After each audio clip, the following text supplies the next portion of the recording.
Hi everybody, welcome back. New day, new idea. I've got this idea. I love doing what I call my explosive Dutch pours when I start from the centre of the canvas and just blow out with the hairdryer in all different directions. I'm going to do that, but differently. So instead of blowing from the centre outwards in a straight line, I'm going to actually use the hairdryer to kind of curve round to kind of create that pinwheel spiral, but I'm going to use a gradient of colours. So I'm going to lay the colours differently on the canvas in concentric circles this time. I've done something like that similarly a way back. So I'm coming back to that. Excuse me. Another difference, I'm just standing here preparing my paints and I'm listening and watching Molly's artistry and the video that she released last night, which was Sunday night. And she's talking about satin enamels. Now, I have some satin enamels and I've used them once or twice, not that successfully, but I think that was because I used too much of it. So what I'm going to do is just introduce a little bit of that into maybe 2 or 3 of the colours that I'm going to use. Satin enamels is often quite good at making pearl cells in paintings. So it's just another element to experiment with, to try to see what effects it has in this type of Dutch pour. So full of ideas, really buzzing to really get started with this, just see what happens. So let me show you the colours I'm using. So this is the satin enamels. Some of this label's missing at the top here. So it looks like a white paint. It makes your paints thinner, whiter when you mix it. So it does lighten them in colour. So I'm thinking I'm just going to add that just to a few of the colours. So colours that I'm going to use, I'm going to do a gradient. As I said, I'm going to start with pink, go through to purple and then go through to blue. I've deliberately picked a mix of brands. So I've got Daler Rowney colours, I've got Amsterdam and I've got Pebeo, because that creates cells just by mixing different brands of paint and also adding iridescent. There's only this one here that's iridescent, but I'm thinking about adding a bit of silver. Oh, actually, I've just had an idea. I've got a blue metallic as well. Let me just find it. Now this is a beautiful colour, Daler Rowney metallic blue. I've only used it a couple of times. So let's put that, in fact, I might then take out that one. Let's swap that over. So I have got, Amsterdam Persian Rose, Quinacridone Rose, Pebeo Iridescent Violet Blue, Daler Rowney Purple, Amsterdam Ultramarine Violet Light, Daler Rowney Deep Violet, Amsterdam King's Blue, the Daler Rowney Metallic Blue, and then Royal and Langnickel Phthalocyanine Blue. I was going to add a little bit of silver as well, not sure yet. They're all going to be mixed to my Dutch pour consistency, so I'll put that recipe in the description of this video. And then the satin enamel, because it lightens things, I'm thinking add a little bit into the pale pink, the pale purple, and maybe the pale blue, because then that will lighten them further, just to create a bit more contrast.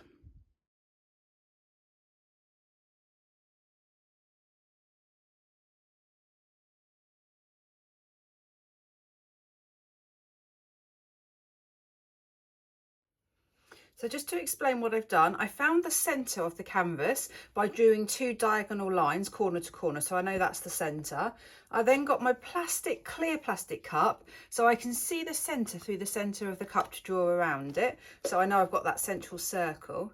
And then I've just measured every 3 centimetres, so I can just roughly draw on some concentric circles. So I know that is quite central, so I know that when I pour my paint down, I'm going to be getting it roughly symmetrical in the central position. So it's just a plan. I won't use these, I won't be actually pouring on the lines, but it's just a plan to show where the circles will be. Otherwise, if I do a freehand circle, I could end up, coming up right. It will go wrong. I know it will. So next thing I need to do is work out where to put everything. So I've got 9 colours. 2, 3, 4, 5, 6, 7, 8, 9. 1, 2, 3, 4, 5, 6, 7, 8. Then 9 there. Just had an idea. I might add a little bit of white right in the centre. I've got a pearl white, so that's great because that will introduce another metallic or iridescent colour. I only have a tiny bit. I can mix up more easily, but I only really want a tiny bit. So let's just use that as the centre. I'll keep it upside down so it can drain. Right, so let's get some pink on. So as I said, I'm just using this circle just as a rough guide.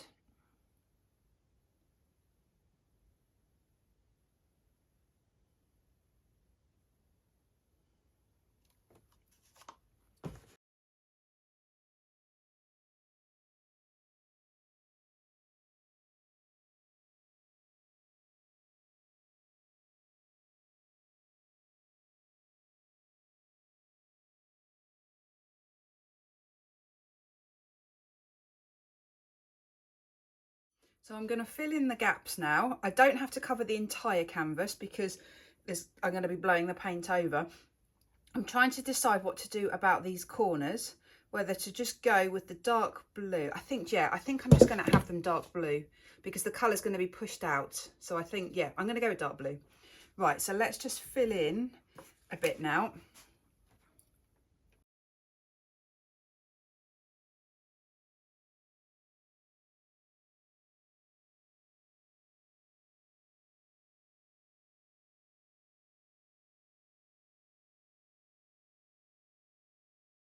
Right, so as I said, I'm going to start from the centre, and instead of blowing it 90 degrees, I'm going to blow it round in a curve all the way around. So I'll do it and then I will stop, turn the canvas around.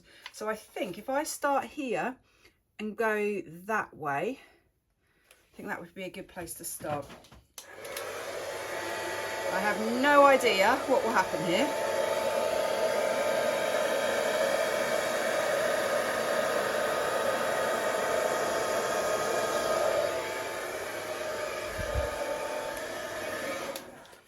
Wow. Wow, that is so pretty.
Good things and bad things about this.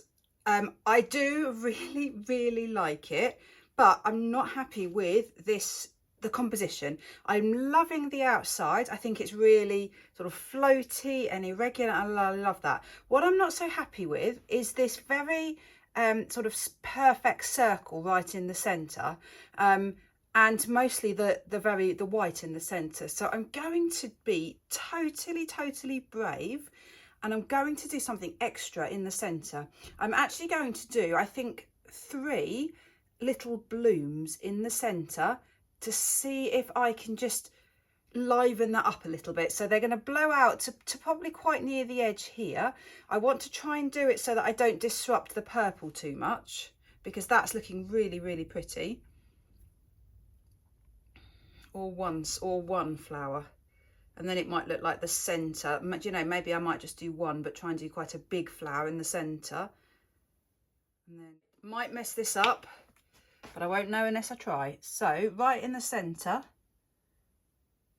I'm going to do a few little spots of colour.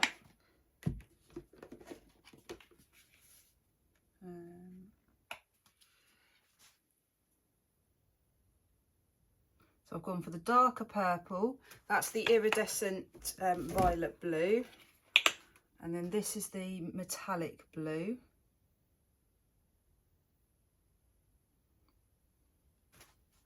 Just trying to make sure it doesn't drip. And then I've got my cell activator here. So this is mixed with Australian floetrol, 3 parts and white Amsterdam paint to 1 part, no, the other way around. 3 parts Australian floetrol to 1 part white Amsterdam paint.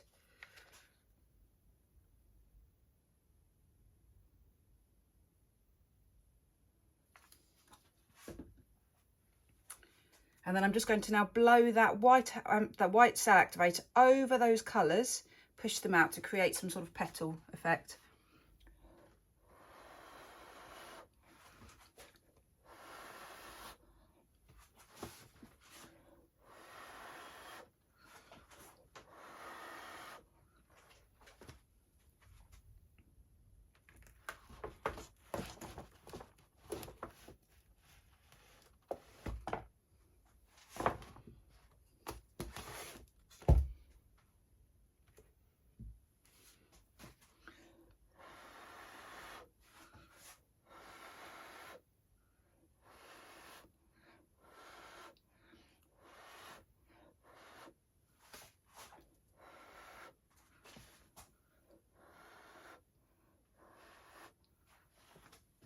Wow, suddenly, I love it, I love it, I love it. That has just transformed it. Wow, oh my goodness. The colour, oh, I'm so happy. That has absolutely transformed that. One nice big flower in the centre.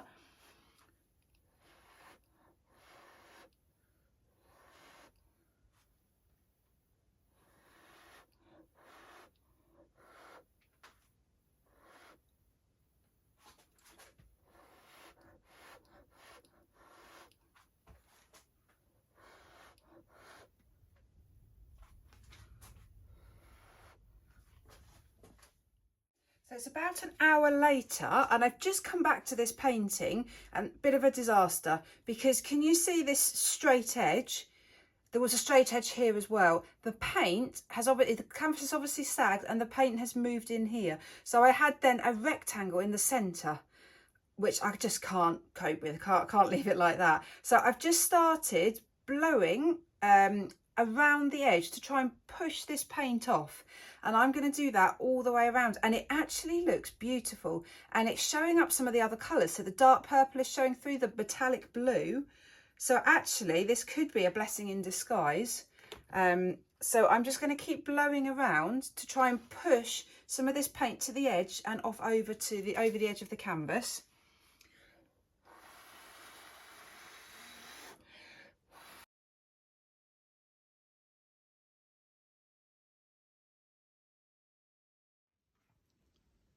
So I just show you the close-up now, version 2, and I actually think I prefer it. You've got much less defined rings now, but it just looks like this beautiful tie-dye effect. You've got less cells because of the way that the paint's been blown around so much, but it just blends. So this is the brilliant idea, thing about a gradient, is the colours just blend. So where they muddy, well, they don't muddy, they just make they just introduce a new shade of the colours. The purple, dark purple has come out a little bit more, not everywhere, but also that pink has really come out now as well. The iridescent pink hasn't, that's still lost. I think that's lost forever. But it's just beautiful. The just sort of the waves and the feathering of the colours, so pretty. So look at that sparkle. I really hope it records this well. That's that metallic blue. It is stunning, absolutely beautiful colour. So there's still a chance that this isn't going to dry well. You can't see the flower quite as much now. So what I think I would do when it's dried is just probably embellish it, just probably paint around it slightly, just to help it to stand out again. But wow, I didn't think I'd say this, but I prefer it now than before. Right, I'll be back when it's dry again. So it's now dry. Unfortunately, it didn't dry well. It bowed again. So at the top here, that went in and this went in, so it kind of squashed that way. I have embellished it. I have gone around with a mixture of the dark pink, and I've gone around the edge of the flower, and I think I've been able to pull it off. It's not perfect. I would much rather that be rounder in the centre, but it's a lot better than it was. So let me show you. I'll show you the bloom at the beginning, in the middle to start with. Absolutely beautiful. That lacing is gorgeous. You can see I've gone around the edge of the flower with some dark blue just to really highlight it. It wasn't defined enough. It just blurred a little bit, merged into the pale pink too much. So I think that works really well. I've gone around with some of that dark pinky purpley colour, and I've just tried to copy the pattern that's all the way around. The edges and the border of this I love. I think my favourite bits are these ripples. You've got this dark blue, and then I'll show you in this corner, and you've just got these lovely waves and ripples within that. Few cells, but not many. As I said, there were lots of cells to start with, but unfortunately I lost them. But I love how you've just got so many lines. You know, when you blow it out with a hairdryer, you just get one broad line. When you use your breath to blow it out the paint, you've got so many little lines, and I love that. You've got that really dark purple under there. It almost creates a little shadow in the background. So you've got quite a bit of depth to it. Now, one colour I am incredibly happy with is this blue. Do you remember I added that metallic blue last minute? Look at that colour. That is absolutely beautiful. The shine and the iridescence, yeah, you can see it, of that blue is absolutely incredible. So I'm over the moon that I added that blue. That was a real last minute decision. So yeah, not perfect, but overall, love the concept, love the idea of this. Very tempted to do something very similar again, blowing outwards, not with my hairdryer. I've actually got one of those mini blowers. I might try and find that. But what do you think? What do you think of this idea, the overall design? Please let me know. Please leave me a comment. I would love to know what other people think of this. Great, thank you so much for watching. Bye.